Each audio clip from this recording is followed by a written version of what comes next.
All right, good evening, everybody. Welcome to Channel 6 TV Community Focus. We're coming down to November 6th. That's the big day. It's Election Day. It's the day you get to go out and have your voice and pull the lever or push the button or write the name, whatever it is goes on in your precinct that gets you a chance to have your say in city government. And we're talking city government today, Bardstown City Council. We got Angel Thompson here with us today, and Angel is running for city council in the city of Bardstown. First of all, welcome to the show. Thank you for having me. Now tell us a little bit, who is Angel Thompson? Well, my name is Angel Thompson. I have a son, Caleb Jonah Lee. My parents are Howard and Phyllis Thompson.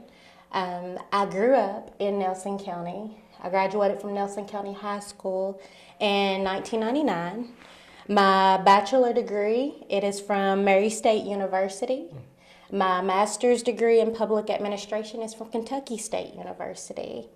I'm currently serving as the Director of Community Education, which most are familiar with it being the backpack program, trying to feed our children. I'm trying to utilize this as an opportunity to extend myself further into the community.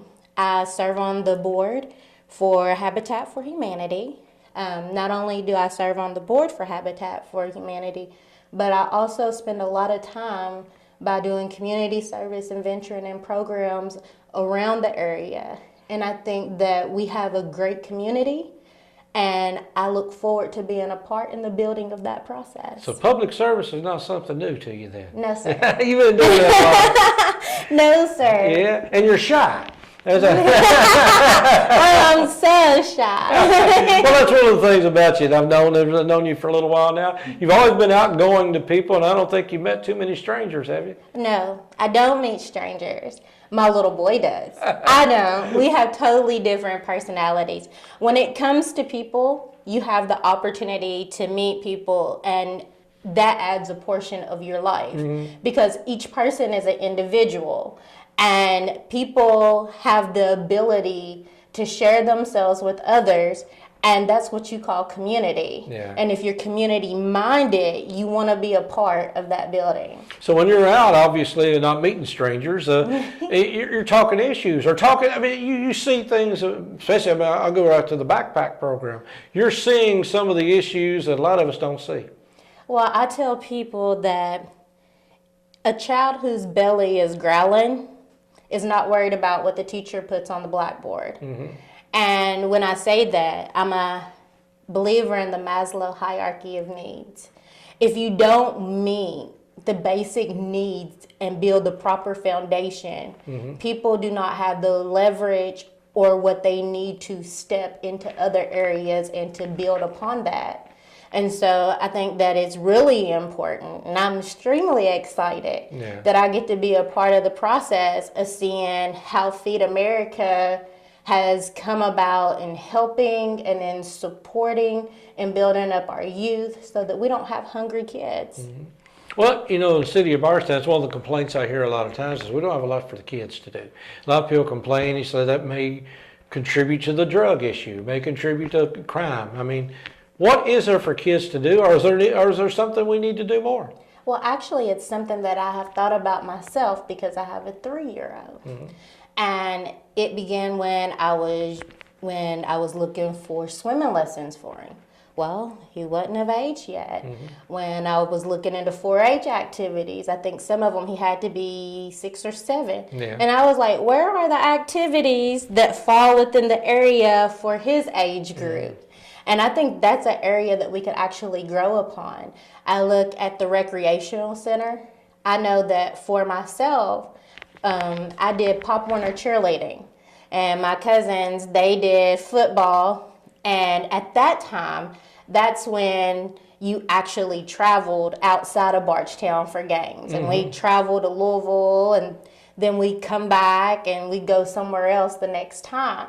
And although that's still not within my son's range, the recreational center, that shows that it is a place of opportunity that our community can expand and grow. And that we can create and build programs.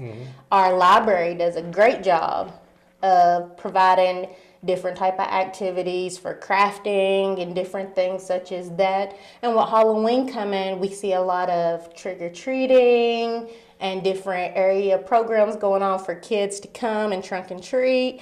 But it would be really awesome if we could look at expanding those type of opportunities within the rec center and within recreation for the youth. Well, you've been going out and knocking on doors and meeting people every day during this campaign. And what are you hearing? I mean, what is people complaining, or they're happy? What are they talking to you about? The people are talking to me about change. And one of the things that I try to explain to people is, one, I hear people ask for change, but I also see that people fear younger people running because they consider us to be inexperienced. And I had the opportunity to talk with a gentleman one day, and I told him, I said, I may be one of the younger people on the ballot, but I have a master's in public administration. I have over 8 years of government experience. I've written budget. I've allocated federal, state, and local funds. And I tried to explain to him that the age has nothing to do with maturity and experience.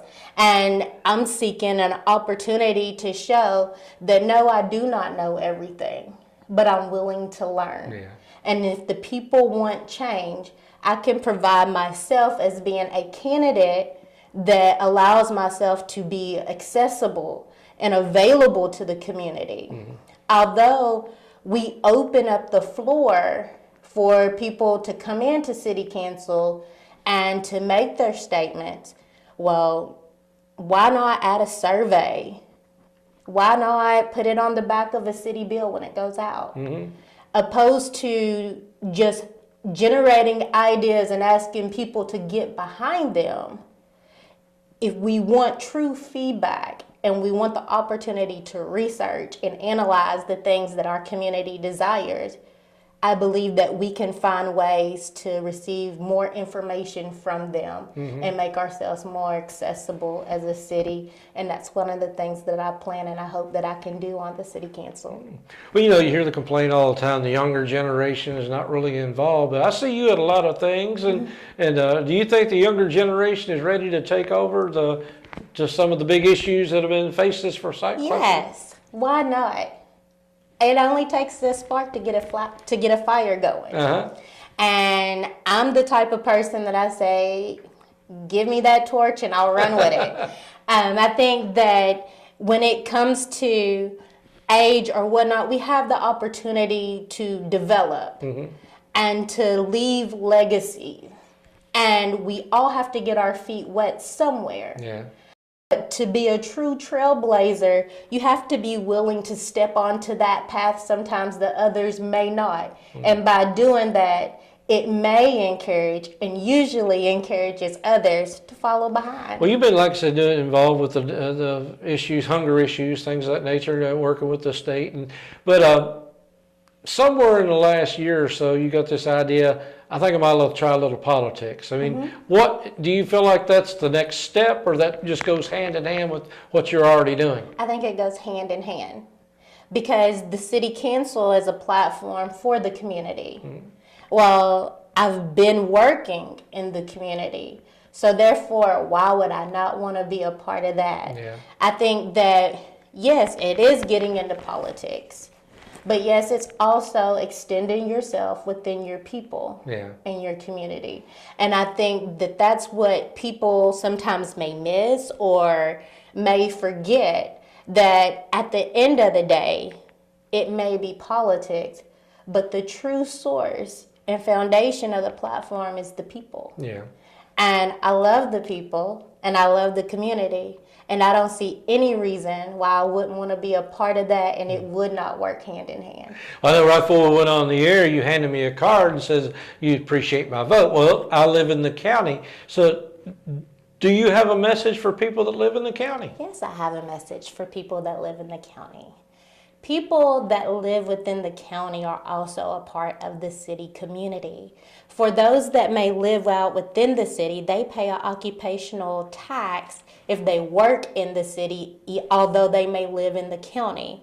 In the same sense, we see the same issues that have come up before with recreation activities and utilizing supplies for our firefighters and different things such as that. We continuously see where our county and our city has to work together to accomplish goals.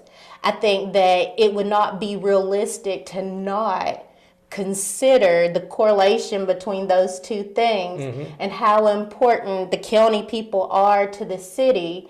And I always tell people, if someone says, "Oh, I live in the county, I can't vote for you," I tell them, but you know someone in the city. Yeah.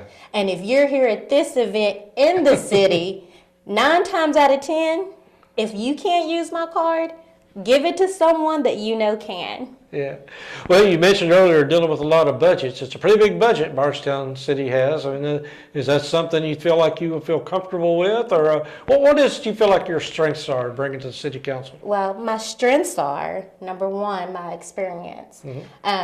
When one of the positions that I held when I worked in Frankfurt was in governmental relations. That was the name of the office at the time. And it was the umbrella for transportation enhancements, safe routes to school, rural and secondary roads, bicycle pedestrians, CMAQ, congestion mitigation, air quality. Yeah. What else? Scenic byway, brown signs. All of those were some of the programs that was within that office. Yeah. My responsibility when I worked there, or shall I say one of my responsibility, was to allocate those funds. So even when Bardstown as a city or Nelson County as government would issue a contract, it was my responsibility to upload those into the system and set up vendor paying and allocation of funds for those types of projects. So you got a chance to see what other cities and other counties are doing as well. Sir. What mistakes they're making and what they're doing right. Well, I can tell you this. Not only that, though, it gave me the opportunity to truly see what our government officials on a local level actually do. Because you see where they would submit for the projects. A lot of times when I tell people, when they think about it, you think of transportation enhancement, think of capital improvements. And I always think of about like New Haven's Railroad Museum. These are programs that I seen come across me when I was working up there. And so I tell people, when it comes to understanding and writing budget and to dealing with the allocation of funds, that it is about recognizing and documenting and keeping a strong database of where the flow is going and seeing where the changes have taken place and areas that you have seen that you have a gain, that you have the opportunity to allocate to a program that may have a need that could not be fulfilled before. And we seen that with the occupational tax when it was raised. And when it was raised, we seen an influx of funds coming in that was not there before. So as a candidate running for city council, it's my goal and my desire to find out where it is that it'd be most beneficial and be cost sufficient for our city to create new programs for our community. Okay, well, if you get elected and you get in office, it's going to be pretty easy for people to get hold of you. How are they going to find you? How are they going to find me? They can find me by my telephone. They can find me by email. They can find me on Facebook. I'm pretty much everywhere. You can find me at the city school. I'm pretty easy to get a hold of. And if someone wants to get in touch with me, I know that on some of my cards, my number's even on the back from where I had a PayPal account set up. And so I'm very accessible and I will make myself available. And I think one of the most important things is that, yes, it's great that I have a phone number, email, Facebook, but I'm the type of person that has the tendency to show up. Yeah. And so I think that meeting people face to face is just as important as anything. So I would like to make myself the most available that way by being there. Well, is there anything I've left out that you think the voters ought to know about you or you need to say before we get out of here? Yes, sir. My slogan for my campaign is passionate for progression. I'm passionate to see the advancement and the building of our community. When it comes November 6th, please remember Angel Thompson. I am #1 on the ballot, and I would appreciate your support and your vote. All right, well, thank you very much, Angel. I Thank you, appreciate you Kenny. being here, and I know you've been busy, and be back out there knocking on doors for the Yes, days sir. out, and keep going until November 6th. And November 6th leads me right into my next part. November 6th, one more time. That's the day when we quit. We're done here. We've done all the educating and informing and TV shows we can about the election. It's up to you. So please show up on election day, go to the voting booth, and cast your ballot for who you think should be in office in your particular area. And we're talking Bardstown City Council. Angel Thompson here with us today. She took the time out of her day to come talk to you. At least do your part, at least give her consideration, and do what you can on election day. Thank you, Angel, for being here. Thank you for tuning in tonight. Stick around. Lots more to come here on Channel 6 TV. We'll be right back.